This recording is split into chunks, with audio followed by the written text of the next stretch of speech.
हमारे लोक जीवन में एक कहावत है कि नस्कट खटिया बतकट जोय, जौ पैलौठी बिटिया हो, गोयड़े खेती भकुआ भाई, घाक कहाँ दुख कहाँ समाए।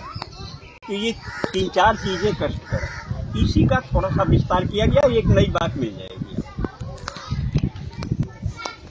कविता का शीर्षक है चकचोन्हरी चाची। इसको बहुत मंचों पर पढ़ा गया है, आकाशवाणी से पढ़ा गया है, लोग पसंद करते हैं। वो शुरू करता है कि चकचोन्हरी चाची कहत रहल नस्कट खटिया दुखदाई हो, बतकट मेहरारू अगर मिलल तो रचको नहीं भलाई हो। गर गोइड़े खेती बारी हो, पीठी पर भकुआ भाई हो, तो जाने अपने पूर्वज का बिगड़ल कुछ कर्म कमाई हो। सुधई बुधई दोनों भाई में प्रेम रहल, खूब पटत रहल, ये जहाँ रहल संतुष्ट रहल, जेहन जांगर से कटत रहल। लेकिन देवरान जेठानिन में दोनों में नाही बनत रहल, बिस्कुट बानी हर समय रहल, आए दिन झगड़ा ठनत रहल। जन्म जन्म के दुश्मन इस दोनों जन आँखी में खटके, उन्हें देख चौका पटके, उन्हें देख बेलना झटके। सुख दुख के बाँटब दूर भयल, बोलब चालब भी विष होइया, मुँह झोरा ऐसा लटकाई लिहिन, रुख दोनों के 36 होइया। गभुरा गजब बोली बोले आपस में दोनों जरई लगिन, वो बरई लगिन भीतर भीतर अपने दुल्हन के भरई लगिन। भाई के पावन रिश्ता में दोनों मिल गजब गिराई दीन, और दिन रात कान फूकत फूकत पानी में आग लगाई दी। हाँ, ताना तानी में बात बढ़ल, फिर भाइन में खटपट होइया, कुछ बनल गिरस्ती बिगड़ गई, खेती बाड़ी चौपट होइया।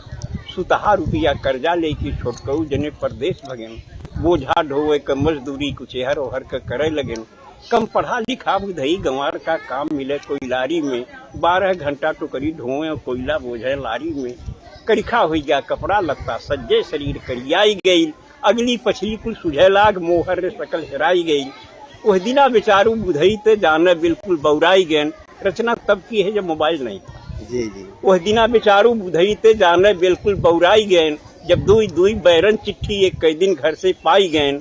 तो पहली चिट्ठी मेहरारू के पहली भेजा था, वो पहली चिट्ठी मेहरारू के दूसरी माई के हाथे से। देखिए, कविता के संस्कार को संभालने के लिए इसमें थोड़ा परिवर्तन किया है, जबकि परिस्थितियां बदल गई हैं। तो पहली चिट्ठी मेहरारू के दूसरी माई के हाथे से, पहली गोरे के तरे धरन दूसरी लगायन माथे से। माँ की चिट्ठी का जवाब दिया, कुल पढ़ पढ़ाई के जान समझ लिख के समझायन माई के, जिक्रे कर्जा से आज तलक बा दुनिया में भरपाई के। लिखता है कि प्रणाम हजारन बार कहीं तोहरे चरणन में हे मैया, जुग जुगती दुगनो चुक जाई तोहरे वर्णन में हे मैया। विज्ञान बढ़ल बा यह युग में कुछ नई नई अजगुत के, धरती का मनई कल पुर्जा से चांद तलक पहुंचाई दे, पर लाल लहू के श्वेत दूध अभी तक नहीं बना सका। विज्ञान और टेक्नोलॉजी नहीं पाई, पर लाल लहू के श्वेत दूध अभी तक नहीं बना सका। माई के कारिस्तानी से विज्ञान न आगे जा सका। तो माई रे तोरे असीसन से जांगर जिंदगी भरपूर रही, प्रफुल्लित रहब रन में बन में दुख और दरिद्र दूर रही। तोहरे पूजा तोहरे तप से खुशहाल हमार शरीर रही, विश्वास की हूँ तोहरे दूधे का कायम ही तहरीर रही। अरदास अंत पे बा मैया तू तनिक करेजा मोट की हूँ, आशीष देत की बेटवा के तू मापन आंसू पहुँच गए। फिर दूसरी बात जिसके लिए पूरी बात कही गई है कि फिर मेहरारू के लिखें, फिर मेहरारू के लिखें तो के चाही गहना सोना चानी, कंघी दर्पण चोटी चप्पल चोली चौकस चूनर धानी। पाती से पता लगल हमके ते हमरे बिना उदास है, ना खात है दाना पानी ते हरदम गारत आंस है। तो सीता हरण सुने होगी पंडित से कथा रामायण में, बिरहा चैता कजरी सोहर सावनी लावनी गायन में। जब पंचवटी में सीता के रावण धैलेस बरजोरी से, सीता का आंस बहे जैसे पानी बरखा के ओरी से। तब रावण बोलल है सीता को रावण पकड़ता है, रोने लगी। रावण ने कहा रो रही हो सीते, दशरथ के भंडार में बड़ा सोना चांदी था, जनक के पास भी सोने चांदी की कोई कमी नहीं थी, लेकिन तुम्हारी पति के प्रति निष्ठा अविचल थी, अटल निष्ठा थी, इसलिए तुमने सोने चांदी की तरफ देखा नहीं, राम के साथ चली आई। और वह राम तुम्हारे साथ तब तक रहा सीता जब तक सोने चांदी से तुम्हारा मोह नहीं जगा था। आज माया के सोने पर, रोल्ड गोल्ड पर तुम्हारा मोह जग गया तो राम छूट गया। और जब सोने का ही सवाल अहम है तो चल लंका जहाँ सोना ही सोना है। कौन सी गलती किया था।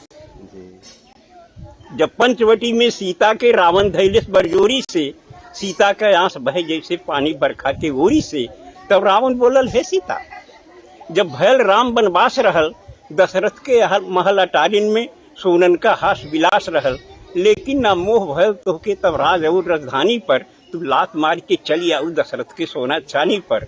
तब पति का प्रेम मिलल सच्चा, कंडीशन थी। तब पति का प्रेम मिलल सच्चा, विश्वास राम में बना रहा, सोना का सूरत दूर रहल, विश्वास पति में घना रहा। माया का सोना हिरन देख जब लालच लोभ त्योहार बढ़ल, पति प्रेम भुलायल, सोना का जब विकट कपारे भूत चढ़ल, तो दुर्गत का पहरा आयल, किस्मत करम फुटल सीता, सोना के भारी लालच में लपट के साथ छूटल सीता। सोना का चाह तो है बाटे, तब तक बेकार कुल रोना हो, अब चला चली लंका नगरी जोने में सोने सोना।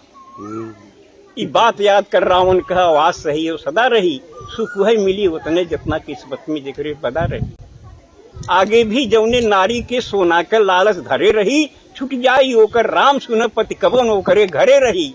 ई कहत कहत ड्यूटी आइल, बुधई झट बांध लेन पगड़ी, देखा तो आगे खड़ा रहा जोड़ी वाला लेके सगड़ी। अब जी वही हिंदी का क्या एक बात यार, बुढ़ाई हो बुढ़ाई सांस सही बात। हाँ हाँ, हड्डी पर कितनी कबड्डी ले रहे।